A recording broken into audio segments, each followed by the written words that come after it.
So you lost your job. Now what? First, realize you're not alone. In fact, according to the website layoffs.fyi, over 50,000 jobs have been lost in tech, and over 120,000 layoffs have happened in 2022 alone. So this is starting to happen more and more to more people. Second, even though it can be jarring to realize you just lost your income, there are a few things you can do right away to help you with this transition, including getting extra money from your employer. So in this video, I'm going to talk about 7 things you can do right now to help get you back in the game and maybe even get a better job within the next 30 days. And toward the end of the video, I'm going to share some tips on how to create a better resume and possibly how to land a better job with some resources included. So you want to stay to the end. Step 1, get your money. Your employer has some of your money and you need to go get it when you leave your job.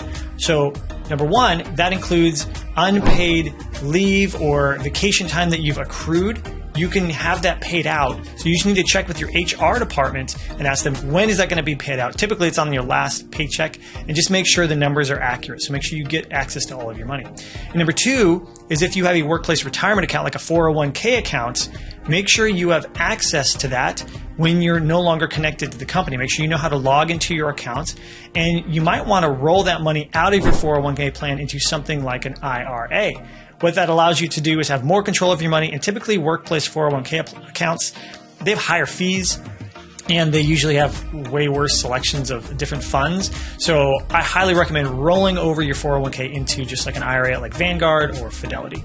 Number 2, sort out your benefits. So when leaving a job or losing a job, not having access to healthcare can get really expensive real quick. Now, you can extend your healthcare benefits through something called COBRA through your workplace, but essentially just allow you to have access to the same coverage, but they're not going to subsidize it anymore, so it could cost thousands a month. I think when I left a job one time, it was going to be like $1,800 a month for healthcare coverage, which was insane. So you can just go to healthcare.gov to go to the healthcare marketplace and see if you can find a lower cost plan, or you can look into something like a health share ministry like Samaritan Ministries. That's what we personally use, and it is a lot lower cost and they have great coverage options. So sort out your healthcare. Some other benefits are if you have a severance package and you have to sign that to receive a severance from your work, make sure to review that. Typically, they have a due date on when you have to sign it by, and it's not the day you walk out the door. And if it's a significant severance package, you might even want to have an attorney look it over to make sure everything's included there, and maybe you can negotiate that a little bit. And finally, unemployment is available if you are fired or laid off. And so going to careeronestop.org is a government website that shows your unemployment process per state. So every state has a different way of applying for unemployment and qualifying. So go through that. The qualifications are a lot easier ever since 2020. So go ahead and check that out and apply for unemployment while you're transitioning. Okay, number 3. You're going to want to get on a bare bones budget. I call this the emergency budget because losing your job is a financial emergency. So instead of having every expense that you normally have, you're just going to focus on the top 4. And that is housing, utilities, transportation, and food. And those are the only real 4 things you need to cover. Honestly, anything else outside of those are a luxury at this point until you have income again. So you want to look at pausing your subscriptions or even canceling them if you have them. Any extra activities or anything else that costs you monthly, look at pausing or pushing those back, pushing those off, or just simply canceling those things until you can get your career sorted out. So without income, you're only going to want to focus on those 4 things. Again, that's housing, transportation, utilities, and food. All right, number 4 is you're going to want to update your resume and your LinkedIn profile. Now, LinkedIn should be just kind of a carbon copy of your resume with all the details on there, your skills, but make sure on LinkedIn you update that you're no longer employed and that you are looking for work so that people, recruiters, other companies can find you and reach out to you. And make sure that when you're adding information to your resume, you add any skills that you learned at your previous job so that you can have it fully filled out and you're ready to go to qualify for the next position. And a quick tip on updating your resume: use a lot of verbs. People want to know the actions you took in the job. So instead of just saying something like, I did technical sales, you could say, I did technical sales presentations and technology demonstrations for Fortune 500 enterprise customers.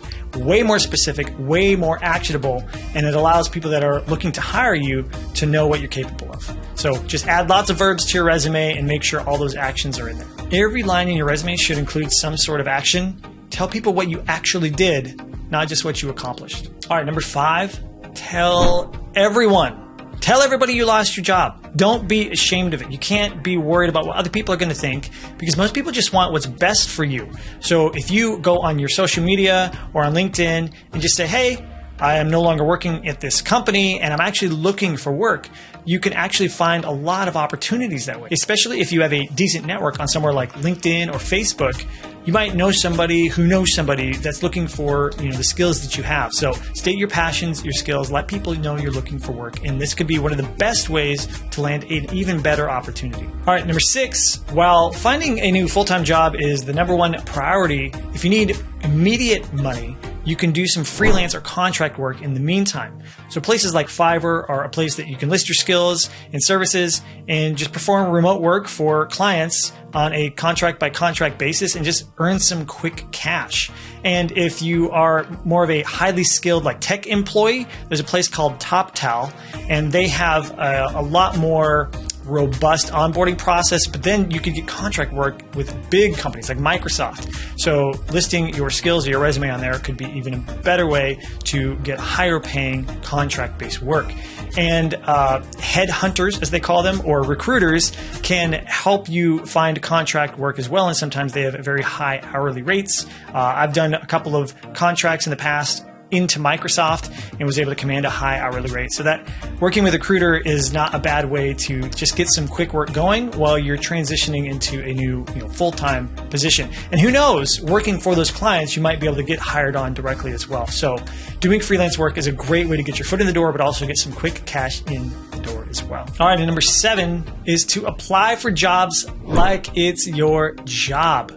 While it can be tempting to just take a load off, and that's fine, you're going to need to process this transition. Eventually, you're going to need to get up, start making time blocks and going to apply for jobs. That means getting on LinkedIn or Indeed.com or other job search websites and submitting your resume or sending your LinkedIn profile and trying to get interviews and then trying to prepare and nail those interviews. Make sure you customize your resume and write a cover letter for each of those applications. Yes, this is a bit of work, but the best way to actually land an interview is to be specific about how you can help their company and how your skills and experience match exactly what they're looking for. So yes, you might need to apply for dozens of jobs and have dozens of cover letters and dozens of resume versions, but that is going to give you the best opportunity to land a good position. And a bonus tip here is just don't lose hope. Now, I know that losing your job can feel like losing your identity. You get up and go to work for years, 40 to 50 hours a week is spent at this place, and all of a sudden it's ripped out from under you, and you realize that that big part of your life is now missing. So yes, that can be a difficult transition, but don't give up hope, because you are more than your job, and another one could come along and change your life for the better. So be open to those opportunities. And if you have a good and positive attitude about the outcomes that are going to happen with this new job search, your recruiters, the people that are interviewing you, they're going to feel that energy. They're going to feel that you're passionate for it and know that you have the drive that they're looking for. Then that will open more doors than just feeling sorry for yourself. Changing jobs can be one of the best things ever to happen for your career. Even if everything feels hopeless right now, you have an opportunity in front of you to make the best of it.